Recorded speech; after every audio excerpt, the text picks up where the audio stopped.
Friends, আজকে যে চ্যাপ্টারটি explain করা হবে সেটা হলো বডি ফ্লুইডস অ্যান্ড সার্কুলেশন। তো এই চ্যাপ্টারটি বাংলাতে এক্সপ্লেন করা হবে। তোমরা যারা ক্লাস 11-এ পড়ছো বা নিট দেবে তাদের জন্য খুব কাজে লাগবে। তো লাইন বাই লাইন এক্সপ্লেন করা হবে। তো শুরু করা যাক। You have learned that all living cells have to be provided with nutrients, oxygen and other essential substances. যে তোমরা পড়েছো যে আমাদের বডিতে যে কোষগুলো আছে তাদেরকে নিউট্রিয়েন্টস, অক্সিজেন এবং অন্যান্য পদার্থ সাপ্লাই করা দরকার। কিসের জন্য? যাতে সঠিকভাবে কোষগুলো কাজ করতে পারে এবং বডিটা জীবিত থাকে বা পরিচালিত হতে পারে। Also the West or harmful substances produced have to be remove continuously for healthy functioning of tissue. এবং তার সঙ্গে সঙ্গে কি, যে ওয়েস্ট, যে সমস্ত দূষিত পদার্থ বা ক্ষতিকর পদার্থ তৈরি হচ্ছে, যে রেচন পদার্থ তৈরি হচ্ছে, সেগুলোকে বের করে দিতে হবে। তাহলে কী হবে? তাহলে আমাদের বডিটা সঠিকভাবে ফাংশন করতে পারবে, সঠিকভাবে কাজ করতে পারবে। It is therefore essential to have efficient mechanisms for the movement of this substance to the cells and from the cells.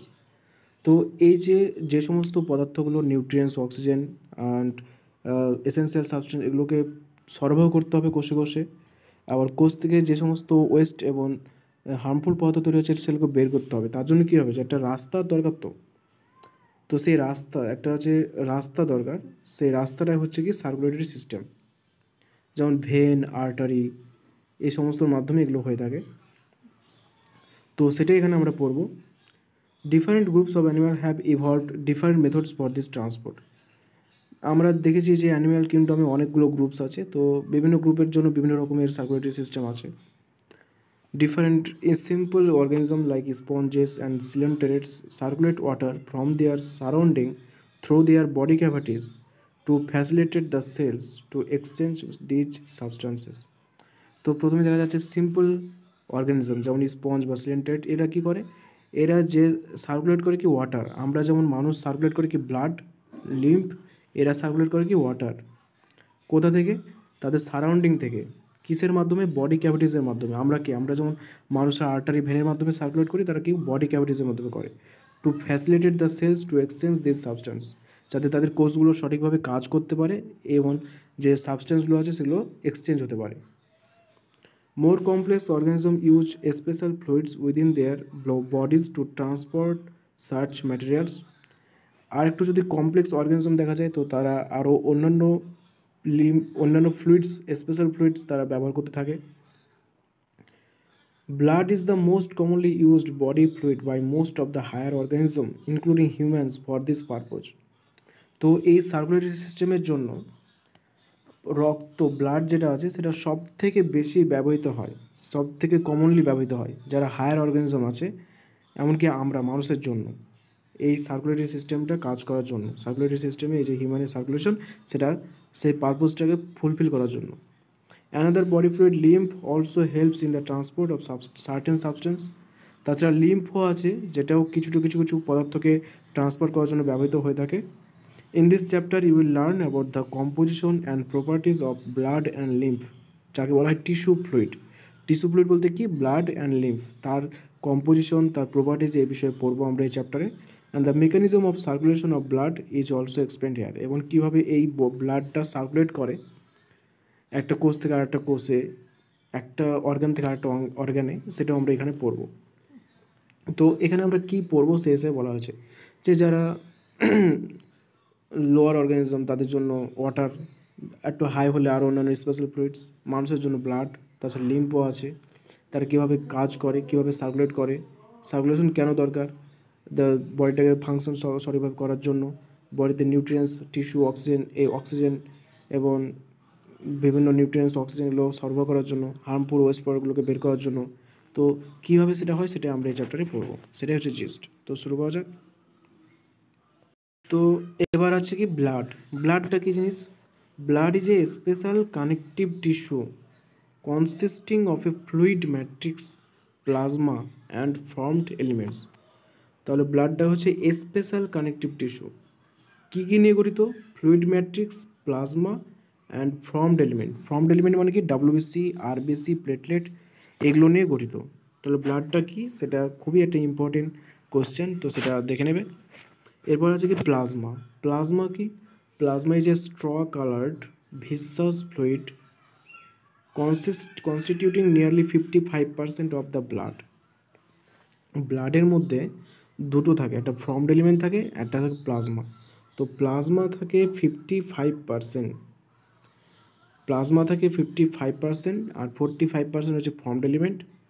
প্লাজমাটা কি? স্ট্র কালার্ড, স্ট্র মতো দেখতে, ভিসকাস ফ্লুইড যেটা জানো সেটা। আর 99 to 92% of plasma is water. এবং প্লাজমার মধ্যে কি দুটো পার্ট, এর মধ্যে 90 থেকে 92% হচ্ছে ওয়াটার, আর 6 থেকে 8% হচ্ছে প্রোটিন। ঠিক আছে, 6 থেকে 8% হচ্ছে প্রোটিন, আর 90 থেকে 92% হচ্ছে ওয়াটার। এটা প্লাজমার ভাগ। তাহলে ব্লাডের দুটো ভাগ, প্লাজমা, ফর্মড এলিমেন্ট। প্লাজমা হচ্ছে 55%, ফর্মড এলিমেন্ট 45%। প্লাজমা দুটো ভাগ, ওয়াটার 90 to 92% আর প্রোটিন 6 to 8%। কী কী প্রোটিন থাকে এখানে? ফাইব্রিনোজেন, গ্লোবিউলিন অ্যান্ড অ্যালবুমিনস হচ্ছে মেজর প্রোটিন। আরও অন্যান্য প্রোটিন থাকে, কিন্তু এই তিনটে হচ্ছে মেজর প্রোটিন যেটা এখানে থাকে। তো ফাইব্রিনোজেন্স কী কাজে লাগে? Fibrinogens are needed for clotting or coagulation of blood. Blood coagulation বা ব্লাডকে জমাট বাড়তে, কোনো জায়গায় কেটে গেলে সেখান থেকে রক্ত বেরোয়, তো রক্তটা কি বন্ধ হতে দরকার, সেটা হচ্ছে ক্লটিং। সেই ক্লটিং আর কোয়াগুলেশন, ব্লাডটা যাতে জমে যায়, যাতে বন্ধ হয়ে যাওয়ার পরে রক্তটা যাতে জমে যায়, তো সেটার জন্য লাগে ফাইব্রিনোজেন্স। গ্লোবুলিনস কী লাগে? Globulins primary are involved in defence mechanism of the body. তো তোমরা পড়েছো immunoglobulins, IG, body defence mechanism. তো সেই তার মধ্যে গ্লোবুলিন প্রোটিন থাকে, তো এটা কি বডি ডিফেন্স মেকানিজম, ইমিউনো সিস্টেমে কাজে লাগে। And the albumins help in osmotic balance. Albumin কী কাজে লাগে? Osmotic balance. তোমরা যখন রেচন পদার্থ পড়বে, রেচন তন্ত্র পড়বে, সেখানে দেখবে যে অসমোটিক ব্যালেন্স মানে জলের যে অসমোটিক, সেটা নিয়ন্ত্রণ করা দরকার। জলের যে একটা অসমোটিক ব্যালেন্স থাকে, অসমোসিস যেটা বলা হয়, সেটা নিয়ন্ত্রণ করতে হয়, তো সেটাকে কাজে লাগে albumins. Plasma also contains small amount of minerals. প্লাজমার মধ্যে কিছু কিছু মিনারেলস থাকে। কী কী মিনারেলস থাকে? Sodium plus, calcium +2, magnesium +2, HCO3 bicarbonate, chlorine minus, তাছাড়া গ্লুকোজ, অ্যামিনো অ্যাসিড, লিপিডস, এগুলো থাকে। Are also present in the plasma as they are always in transit in the body. Glucose, amino acid, lipid এগুলো থাকে, এগুলো কি transit হয়ে থাকে তার জন্য।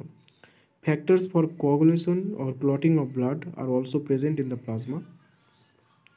কোয়াগুলেশন এবং ব্লাড ক্লটিংয়ের জন্য অন্যান্য ফ্যাক্টরসও থাকে প্লাজমাতে, এবং কিন্তু সেগুলো কী থাকে? ইনঅ্যাক্টিভ ফর্মে থাকে। তো কোয়াগুলেশন অফ ব্লাড যখন পড়বে, তখন সেগুলো কীভাবে অ্যাক্টিভ হয় সেটা পড়া হবে। Plasma without the clotting factors is called serum. Plasma থেকে যদি ক্লটিং ফ্যাক্টরগুলোকে বাদ দেওয়া হয়, তো যেটা পড়ে থাকে তাকে বলে সিরাম। এটা কিন্তু খুবই ইম্পর্টেন্ট একটা কোশ্চেন। ফর্মড এলিমেন্টে কী বলা হচ্ছে, কী কী আছে?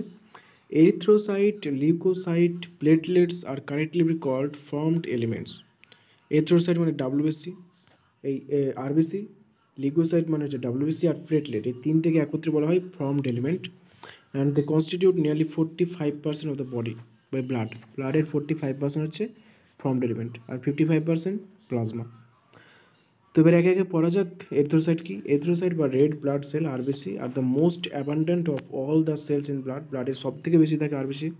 এ healthy adult has on an average 5 million to 5.5 million of RBC per millimetre of blood, millimetre cube. তাহলে প্রতি 1 ঘন মিলিমিটার ব্লাডে 5 million to 5.5 million মানে 50 থেকে 55 লক্ষ RBC থাকে প্রতি ঘন মিলিমিটার, 1 ঘন মিলিমিটার রক্তে। RBCs are formed in the red bone marrow in the adults. কোথায় তৈরি হয় এটা? অ্যাডাল্টসের যে রেড বোন ম্যারো থাকে, সেখানে RBC তৈরি হয়। RBC are devoid of nucleus in most of the mammals and are biconcave in shape. RBCর মধ্যে নিউক্লিয়াস থাকে না। ম্যামালসের যে RBC, তার মধ্যে স্তন্যপায়ী প্রাণীদের যে RBC, তার মধ্যে নিউক্লিয়াস থাকে না। এটা একটা বিশাল ভালো question. And are biconcave in shape, এবং এর শেপ আকৃতি কেমন হয়? বাইকনকেভ, দ্বিউত্তল। They have a red coloured iron containing complex protein called haemoglobin. RBCর মধ্যে কী থাকে? হিমোগ্লোবিন প্রোটিন থাকে। হিমোগ্লোবিন প্রোটিনটা কীরকম? রেড কালার, লাল রঙের হয়। কী নিয়ে গঠিত? আয়রন নিয়ে গঠিত কমপ্লেক্স প্রোটিন, যাকে বলে haemoglobin. Hence the colour and name of this cells. যেহেতু রেড কালার্ড, তার জন্য RBC, আর আয়রন কন্টেনিং এবং হিমোগ্লোবিনের জন্য এর কালারটা লাল হয়, আর নামটাও সেরকম, red blood sell. Red colour যেহেতু লাল, তার জন্য red blood sell. A healthy individual has 12 to 16 grams of hemoglobin in every 100 ml of blood. প্রতি 100 ml ব্লাডে 12 থেকে 16 গ্রাম হিমোগ্লোবিন থাকে একটা হেলথি ইন্ডিভিজুয়ালে। হিমোগ্লোবিন থাকে 12 থেকে 16 গ্রাম। These molecules play a significant role in transport of respiratory gases. Haemoglobin কী কাজে লাগে? Oxygen, carbon dioxide, এই যে গ্যাস আছে যেগুলো আমাদের দেহে সরবরাহ করতে হয়, এক্সচেঞ্জ করতে হয়, সেটাতে সাহায্য করে haemoglobin. RBCs have an average life span of 120 days. আরবিসির লাইফ স্প্যান কত? 120 দিন। 120 দিন একটা আরবিসি থাকে, তারপর সেটা ডিস্ট্রয় হয়ে যায়। After which they are destroy, তারপর সেটা ডিস্ট্রয় হয়ে যায় ইন দ্য স্প্লিন। কোথায়? স্প্লিনে। আরবিসি কোথায় ডিস্ট্রয়েড হয়? স্প্লিনে। স্প্লিনে গিয়ে সেটা ধ্বংস হয়ে যায়, এবং তার জন্য কি বলে grave heart of RBC. Grave heart মানে কি? কবরস্থান। আরবিসির কবরস্থান বলা হয় কাকে? স্প্লিনকে। কেন? কারণ আরবিসি ওখানে গিয়ে ধ্বংস হয়ে যায়, তার জন্য 120 দিন পরে। তো এটা পড়া বোঝা গেল। এরপরে আছে লিউকোসাইটস। লিউকোসাইট কি? Leukocyte are also known as white blood cells বা WBC। ওটা রেড ব্লাড সেল ছিল, এটা white blood cell. As they are colourless due to the lack of haemoglobin. এখানে হোয়াইট ব্লাড সেল বলার কারণটা কি? এটা কালারলেস হয়। কিসের জন্য? কারণ এর মধ্যে কোনো হিমোগ্লোবিন থাকে না। হিমোগ্লোবিন থাকার জন্য তো সেটা রেড কালার ছিল, কিন্তু WBCর মধ্যে কোনো হিমোগ্লোবিন নেই, তাই এটা কালারলেস হওয়ার জন্য এর নাম white blood cell. They are nucleated and are relatively lesser in number. আরবিসির মধ্যে কোনো নিউক্লিয়াস ছিল না, কিন্তু WBCর মধ্যে নিউক্লিয়াস আছে, কিন্তু সংখ্যা ওদের কম। কতটা হয়? অ্যাভারেজ 6000 to 8000 প্রতি ঘন মিলিমিটার ব্লাডে 6000 থেকে 8000টি WBC থাকে। সেখানে আরবিসি কত ছিল? 50 থেকে 55 লক্ষ, অনেকটাই বেশি ছিল RBC. Leucocytes are generally short lived, এবং এরা বাঁচেও অনেক কম দিন। আরবিসি 120 দিন বাঁচত, WBC অনেক কম বাঁচে। We have two main categories of WBC, granulocyte and agranulocyte. দুই ধরনের আর WBC থাকে, এটা হচ্ছে গ্র্যানুলোসাইট মানে দানাযুক্ত, যাদের মধ্যে দানা থাকে, আর অ্যাগ্রানুলোসাইট, মানে নেই, গ্র্যানু মানে দানাবিহীন লিউকোসাইট হচ্ছে অ্যাগ্রানুলোসাইট। তো গ্র্যানুলোসাইট মানে দানা আছে কার মধ্যে? Neutrophil, eosinophil and basophil. এই তিনটে ফিলস, যাদের চারিদিকে ফিলস আছে বা নামের শেষে, তারা হচ্ছে দানাযুক্ত, তারা হচ্ছে গ্র্যানুলোসাইট বা দানাযুক্ত। আর লিম্ফোসাইট, মনোসাইট, সাইটস, যাদের নামের শেষে সাইটস আছে, তারা হচ্ছে অ্যাগ্রানুলোসাইটস। ঠিক আছে, তারা দানাবিহীন। তাহলে নিউট্রোফিলস, ইউসোনোফিল, বেসোফিল হচ্ছে দানাযুক্ত, আর লিম্ফোসাইট, মনোসাইট হচ্ছে দানাবিহীন। এখানে তোমরা ছবিতে দেখতে পাচ্ছ, সব ছবি দেওয়া আছে। Neutrophil are the most abundant cells, 60 to 65% of the WBC। WBCর মধ্যে সব থেকে বেশি থাকে নিউট্রোফিলস। কত পার্সেন্ট থাকে? 60 থেকে 65%। Basophils are the least, 0.5 to 1%। Basophil খুবই কম থাকে, সব থেকে কম থাকে, মাত্র 0.5 থেকে 1% থাকে। নিউট্রোফিলস আর মনোসাইট আর ফ্যাগোসাইটিক সেলস। এবার এখানে এদের কাজ বলা হয়েছে যে কী কাজ করে। নিউট্রোফিলস আর মনোসাইট কত থাকে? 6 থেকে 8% মনোসাইট থাকে। তো নিউট্রোফিলস আর মনোসাইট এই দুটো কী কাজ করে? ফ্যাগোসাইটিক সেলস মানে কি? সেলকে খেয়ে ফেলে। কোনো সেল যদি আক্রমণ করে বাইরে থেকে এসে, কোনো কোনো কোনো কিছু অ্যাটাক করে, ব্যাকটেরিয়া, ভাইরাস, অন্য কিছু, তো এই নিউট্রোফিল বা মনোসাইট কী করে? সেগুলোকে খেয়ে ফেলে, ফ্যাগোসাইট করে।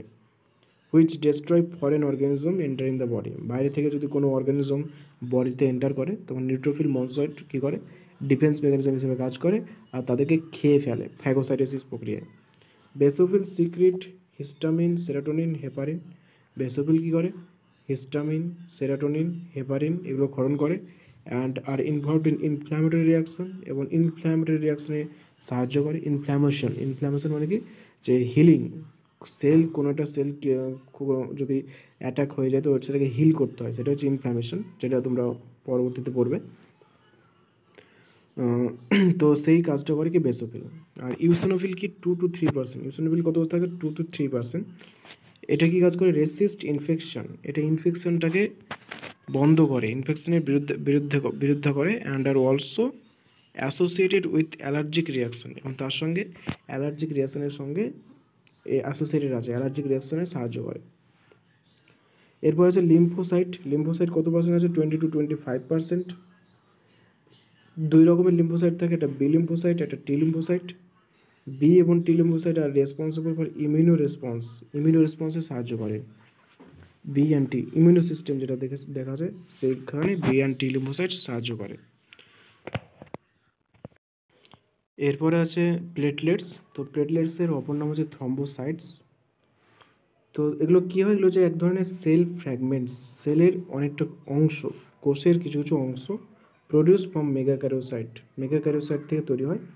মেগাক্যারিওসাইটটা কোথায় থাকে? Special cells in the bone marrow. Bone ম্যারোর মধ্যে এক ধরনের স্পেশাল সেল থাকে মেগাক্যারিওসাইট। সেই মেগাক্যারিওসাইট থেকে প্লেটলেট তৈরি হয়। Blood normally contain 1,50,000 to 3,50,000 platelets per millimetre cube. প্রতি ঘন মিলিমিটার রক্তে 1.5 লাখ থেকে 3.5 লাখ প্লেটলেট থাকে। Platelets can release a variety of substance, most of which are involved in the coagulation or clotting of blood. Platelet বিভিন্ন রকমের substance secrete করে, আর এর main কাজটা কি? Coagulation or clotting of blood, রক্ত জমাট বাঁধাতে, রক্ত যে ক্লটিং আছে সেটা করতে সাহায্য করে। কোনো জায়গায় কেটে গেলে যে রক্ত যেটা তো বন্ধ হতে হবে, তো সেই কাজটা করে কি? Platelet. A reduction in their number can lead to clotting disorder which will lead to excessive loss of blood from the body. যদি প্লেটলেটের সংখ্যা কমে যায় তাহলে কি ক্লটিং হবে না? ক্লটিং না হলে কি হবে? যে কোনো বডি থেকে যদি কোনো জায়গায় কেটে যায় তো সেখান থেকে রক্ত বেরোতে থাকবে, কিন্তু সেই রক্ত পড়াটা বন্ধ হবে না সহজে। তাহলে কী হবে? বডি থেকে ফ্লুইড বা ব্লাড যেটা আছে সেটা লস হবে। তো প্লেটলেট কমে গেলে বডি ফ্লুইড অনেকটাই লস হয়ে যাবে। তো এটা ছিল প্লেটলেট। এরপরে আছে ব্লাড গ্রুপস। ব্লাড গ্রুপস এ নিয়ে এখন ডিটেলসে পড়া যাবে। তো তোমরা পড়লে প্লেটলেটটা কি, ডাব্লিউবিসি কি, আরবিসি কি, তাদের ডিফারেন্স, ফর্ম এলিমেন্টে কী কী আছে, ব্লাড, প্লাজমা, এগুলো বিষয়ে বললাম। এখানে যে ছবিটা আছে ছবিটা কিন্তু অত্যন্ত ইম্পর্টেন্ট, এটা ভালো করে পড়বে যে আরবিসি কেমন দেখতে আছে। প্লেটলেট বললাম সেল ফ্র্যাগমেন্টস, দেখছো অনেকগুলো সেল টুকরো টুকরোভাবে আছে, সেল কোয়াগুলেশনে সাহায্য করে। ইউসিনোফিল দেখছো হেডফোন টাইপের স্ট্রাকচারটা অত্যন্ত ইম্পর্টেন্ট। বেসোফিল দেখছো দানা দানা। নিউট্রোফিলস দেখছো অনেকগুলো দানা দানা আছে। আর মনোসাইট আকারে সব থেকে বড় হচ্ছে মনোসাইট, এটা মনে রাখবে। আর লিম্ফোসাইট দুটো, একটা বি লিম্ফোসাইট, একটা টি লিম্ফোসাইট। সো তারপরে সেগুলো দেখতে কেমন সেগুলো এখানে দেওয়া আছে। তো এটা অত্যন্ত ইম্পর্টেন্ট একটা ছবি, ভালো করে তোমরা এটাকে মনে রাখবে, প্র্যাকটিস করবে। বিশেষ করে এই ছবিগুলো কেমন দেখতে, কোনটা দানা নেই, আর ছবিগুলোর আকার আকৃতি, এগুলো খুবই ইম্পর্টেন্ট। তো এরপর আছে ব্লাড গ্রুপস। তো ব্লাড গ্রুপসে কী আছে? As you know, blood of human beings differs in certain aspect though it appears to be similar. যদিও একই রকমই মনে হয় কিন্তু ব্লাড কিন্তু আলাদা। ব্লাড যেটা আমরা দেখতে পাই প্রত্যেকের মধ্যে একই ব্লাড, কিন্তু সেই ব্লাড কিন্তু সবাই এক না, সেটা বিভিন্ন ভাগ আছে। Various types of grouping of blood has been done. Grouping, ব্লাডের যে গ্রুপিং সেটা কিন্তু অনেকে অনেক রকমভাবে করেছে। তার মধ্যে দুটো গ্রুপিং, এবিও অ্যান্ড আরএইচ, এই দুটো গ্রুপিং সব থেকে বেশি ব্যবহৃত হয় সারা পৃথিবীর মধ্যে, are used all over the world. তো প্রথমে পড়ছি এবিও গ্রুপিং। এবিও গ্রুপিংটা কার উপর ভিত্তি করে হয়েছে? তো ABO grouping is based on the presence or absence of two surface antigens. দুটো সারফেস অ্যান্টিজেন্সের উপর ভিত্তি করে এবিও গ্রুপিংটা করা হয়েছে। অন দ্য আরবিসি নেমলি হচ্ছে এ অ্যান্ড বি। তো আরবিসি যে সেল আছে তার ওপরে সারফেসে দুটো অ্যান্টিজেন থাকে, এ আর বি। সেই এ আর বি সারফেস অ্যান্টিজেনের উপর ভিত্তি করে এটা করা হয়েছে। এই সারফেস অ্যান্টিজেনটা কি? এটা হচ্ছে এক ধরনের কেমিক্যাল যেটা ইমিউনো রেসপন্সকে ইনডিউস করে, প্রভাবিত করে। তো এ একরকম দেখতে, বি অ্যান্টিজেন আলাদা রকম দেখতে। যার মধ্যে এ অ্যান্টিজেন থাকবে সেটা এ, আর যার মধ্যে বি অ্যান্টিজেন থাকবে সেটা বি। তো এটা একটা পার্ট। আরেকটা আছে প্লাজমার উপর ভিত্তি করে। The plasma of different individual content two natural antibodies. RBC তো আছে, তার সঙ্গে প্লাজমা, ব্লাডের মধ্যে প্লাজমাও তো থাকে। সেই প্লাজমার মধ্যে দুই রকমের ন্যাচারাল অ্যান্টিবডিজ থাকে। অ্যান্টিবডিজটা কি? যেটা produce in response to antigen প্রবেশ করলে সেটাকে তার বিরুদ্ধে কাজ করার জন্য যেটা তো প্লাজমাতে তৈরি হয় সেটা হচ্ছে অ্যান্টিবডিজ। তো আমাদের যে ব্লাডের মধ্যে দুই ধরনের অ্যান্টিবডিজ থাকে, তার উপর ভিত্তি করে ব্লাড গ্রুপিংটা হয়েছে। The distribution of antigen and antibodies in the 4 groups of blood A B ABO are given in table 15 নিচের টেবিলে দেওয়া আছে কোন অ্যান্টিজেনটা থাকলে কোন গ্রুপ, কোন অ্যান্টিবডি থাকলে কোন group. You probably know that during blood transfusion, any blood cannot be used. Blood ট্রান্সফিউশনের সময় যে কোনো ব্লাড ব্যবহার করা যাবে না। যে ব্লাড আছে সেই ব্লাডই অন্য পার্সনকে দিতে হবে, নয়তো কী হবে, the blood of a donor has to be carefully matched with the blood of a recipient before any blood transfusion. Blood ট্রান্সফিউশনের আগে ডোনার মানে যে ব্লাড দেবে আর রেসিপিয়েন্ট মানে যে ব্লাড নেবে তাদের দুজনের ব্লাড গ্রুপ চেক করতে হবে, না তো কী হবে, to avoid severe problem of clamping destruction of RBC. যদি না হয়, যদি ব্লাড গ্রুপ ম্যাচ না হয়, হয়তো এ ব্লাড গ্রুপ বি ব্লাড গ্রুপকে দিয়ে দিল, তো কী হবে, ক্লাম্পিং হবে। ক্লাম্পিং মানে কি, আরবিসি ডিস্ট্রাকশন হবে। কেন হবে, অ্যান্টিজেন অ্যান্টিবডি রিয়াকশনের জন্য এটা হবে। The donors compatibility is also শোন। ডোনার কম্প্যাটিবিলিটি মানে কি, কোন ডোনার কী হবে সেটা দেখানো হয়েছে। তাহলে ব্লাড গ্রুপিংটা কার উপর ভিত্তি করা হয়েছে, দুটো জিনিসের উপর ভিত্তি করা হয়েছে, একটা অ্যান্টিজেন, একটা অ্যান্টিবডি। অ্যান্টিজেনটা কোথায় থাকে, আরবিসির ওপরে অ্যান্টিজেন থাকে। আরবিসি যেটা আছে আমাদের, সেই আরবিসির সারফেসে অ্যান্টিজেন থাকে, এ আর বি দুই ধরনের অ্যান্টিজেন থাকে। আর ব্লাডের মধ্যে কি থাকে, প্লাজমা থাকে, তো 50 থেকে 55%। সেই প্লাজমার মধ্যে কি থাকে, অ্যান্টিবডি। সেই অ্যান্টিবডি আছে কি না, সেই antibody anti A anti B, দু ধরনের অ্যান্টিবডি থাকে, অ্যান্টি এ অ্যান্টি বি। এই দুটো জিনিসের উপর ভিত্তি করে ব্লাড গ্রুপিং করা হয়ে থাকে। তো কোন গ্রুপে কী আছে, যাদের ব্লাড গ্রুপ এ তাদের আরবিসির মধ্যে কোন অ্যান্টিজেনটা থাকে, এ অ্যান্টিজেন থাকে। আর প্লাজমাতে কোন অ্যান্টিবডিটা থাকে, অ্যান্টি বি অ্যান্টিবডি থাকে। তারা কাকে কাকে ডোনার্স গ্রুপ কি, মানে কাকে কাকে মানে কারা কারা এ গ্রুপকে ডোনেট করতে পারবে ব্লাড, যা ডোনার্সের গ্রুপ হতে হবে এ গ্রুপ আর ও গ্রুপ, তবে সে এ গ্রুপকে ব্লাড ডোনেট করতে পারবে। এটা ডোনার্স গ্রুপ। ডোনার্স মানে কি, যে ব্লাড দিচ্ছে। তাহলে এ গ্রুপ যার ব্লাড আছে বা ও গ্রুপ যার আছে তারা এ গ্রুপকে দিতে পারবে। যাদের ব্লাড গ্রুপ বি, তার মধ্যে কোন অ্যান্টিজেন থাকে, আরবিসির মধ্যে আরবিসির উপরে বি অ্যান্টিজেন থাকে। প্লাজমার মধ্যে কোন অ্যান্টিবডি থাকে, অ্যান্টি এ অ্যান্টিবডি থাকে, অ্যান্টি এ অ্যান্টিবডি থাকে। কোন কোন ব্লাড গ্রুপ বি ব্লাড গ্রুপকে রক্ত দিতে পারবে, বি গ্রুপের পারবে আর ও গ্রুপের পারবে। এ বি ব্লাড গ্রুপ, এর মধ্যে কোন কোন অ্যান্টিজেন থাকে, এ আর বি দুটো অ্যান্টিজেনই থাকে, এ আর বি দুটো অ্যান্টিজেনই আরবিসির উপর থাকে। অ্যান্টিবডি কি, কোনো অ্যান্টিবডি প্লাজমাতে থাকে না। কোন কোন ব্লাড গ্রুপ দিতে পারবে, এ বি, এ বি ও, সব 4 ধরনের ব্লাড গ্রুপের ডোনারই ব্লাড কি রক্ত এ বি গ্রুপের রক্তকে দিতে পারবে। আর ও গ্রুপ কি, ও গ্রুপের মধ্যে কোন অ্যান্টিজেন থাকে আরবিসির উপর, কোনো অ্যান্টিজেন থাকে না। কোন অ্যান্টিবডি থাকে, অ্যান্টি এ অ্যান্টি বি দুটো অ্যান্টিবডি থাকে। ডোনার গ্রুপকে ও গ্রুপকে শুধুমাত্র ও গ্রুপ যে ডোনার আছে সেই ব্লাড দিতে পারবে, অন্য কেউ ব্লাড দিতে পারবে না। From the above mentioned table, it is evident that group O blood can be donated to persons with any other blood group. এই যে দেখছো চারটে দিক ডোনার গ্রুপে ও ও ও ও ও গ্রুপের ব্লাড কী করতে পারবে, এ গ্রুপকে, বি গ্রুপকে, এ বি গ্রুপকে, ও গ্রুপকে, সমস্ত গ্রুপের পার্সনকে কী করতে পারবে, রক্ত দিতে পারবে। তার জন্য ওকে বলা হয় ইউনিভার্সাল ডোনার। মানে ও ব্লাড গ্রুপ কি, সবাইকে রক্ত দিতে পারবে, তার জন্য ইউনিভার্সাল ডোনার।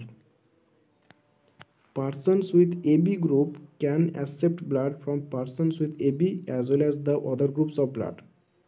AB গ্রুপে যে পার্সন আছে দেখতে পাচ্ছ, সেই 4 ধরনের ব্লাড গ্রুপের থেকে রক্ত নিতে পারবে।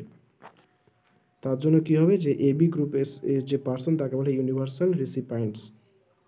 তাহলে কি, এবি গ্রুপ হচ্ছে ইউনিভার্সাল রেসিপিয়েন্ট, কারণ সে সমস্ত এ বি ও 4 ধরনের ব্লাডের থেকে ব্লাড নিতে পারবে। আর ও গ্রুপকে বলা হয় ইউনিভার্সাল ডোনার, কারণ কে সমস্ত গ্রুপকে এ বি ও সবাইকে রক্ত দিতে পারবে। আর কিসের জন্য এটা হচ্ছে, আরবিসির উপর যে অ্যান্টিজেন থাকে এ বি দু ধরনের অ্যান্টিজেন, আর প্লাজমাতে অ্যান্টিবডি থাকে অ্যান্টি এ অ্যান্টিবডি, তার উপর ভিত্তি করে এই ব্লাড গ্রুপিংটা করা হয়েছে। তো এটা হচ্ছে এবিও ব্লাড গ্রুপিং। এবার হচ্ছে আরএইচ গ্রুপিং।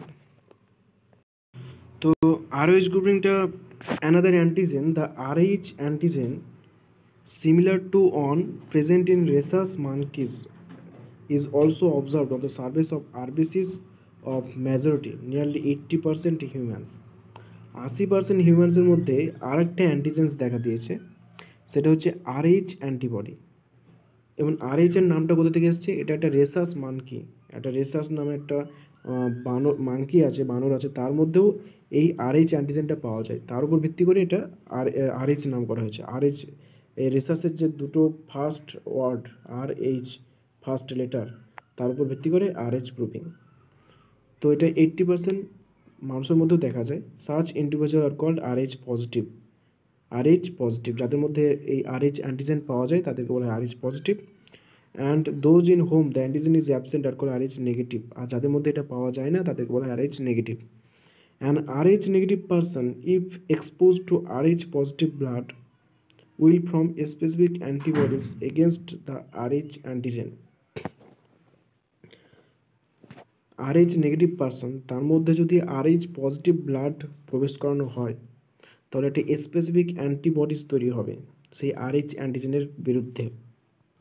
মানে একটা পার্সন আছে তার মধ্যে কোনো RH নেগেটিভ, মানে তার মধ্যে RH অ্যান্টিজেন নেই, বাইরে থেকে তাকে RH অ্যান্টিজেন দেওয়া হলো, RH পজিটিভ তার মধ্যে ইনপুট করা হলো, তাহলে কি হবে?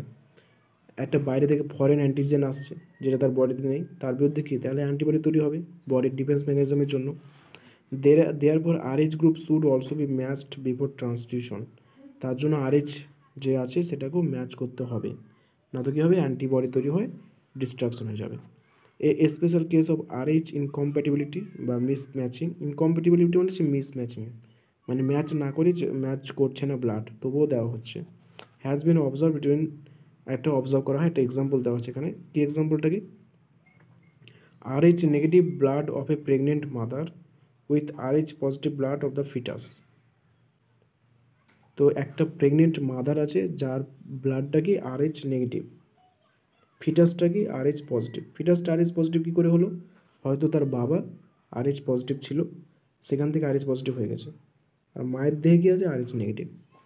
RH antigen of the fetus do not get exposed to RH negative blood of the mother in the first pregnancy as the two bloods are well separated by the placenta. তো কি হয়েছে, যখন প্লাসেন্টার মধ্যে বাচ্চাটা থাকে, তো প্লাসেন্টার মধ্যে ভালোভাবে প্রোটেক্টেড থাকার জন্য সন্তানের কোনো RH পজিটিভ অ্যান্টিজেন মায়ের RH নেগেটিভের ব্লাডের সঙ্গে মেশে না, কারণ সেটা খুব ভালোভাবে সেপারেটেড করা থাকে। কিন্তু যাই হোক, during the delivery of the first child, কিন্তু যখন ডেলিভারি করা হয়, বাচ্চাটা যখন ডেলিভারি করা হয় বা প্রসব করা হয়, জন্ম দেওয়া হয়, there is a possibility of exposure of the maternal blood to small amount of the RH blood from the foetus. তো সেখানে এটা কি পসিবিলিটি থাকে, একটা সম্ভাবনা থাকে যে বাচ্চাটার যে ব্লাড সেটা মায়ের ব্লাডের সঙ্গে মিশে যাচ্ছে কোনো রকমভাবে। বাচ্চাটার RH পজিটিভ ব্লাড মায়ের RH নেগেটিভ ব্লাডের সঙ্গে মিশে যাচ্ছে। In such case the mother starts preparing antibodies against RH antigen in her blood. তো RH পজিটিভ একটা অ্যান্টিজেন মায়ের RH নেগেটিভের মধ্যে প্রবেশ করার জন্য মায়ের দেহ কী করবে? এর বিরুদ্ধে অ্যান্টিজেন তৈরি করতে শুরু করে দেবে। In case of such subsequent pregnancy, the RH antibodies from the mother RH negative can leak into the blood of the fetus RH positive and destroy the fetal RBC. এবং এরপর কী হবে যে প্রথম বাচ্চার কোনো ক্ষতি হবে না, কিন্তু যদি মাটা আবার দ্বিতীয়বার প্রেগনেন্ট হয়ে যায় এবং তার বাচ্চা থাকে, তখন কী হবে?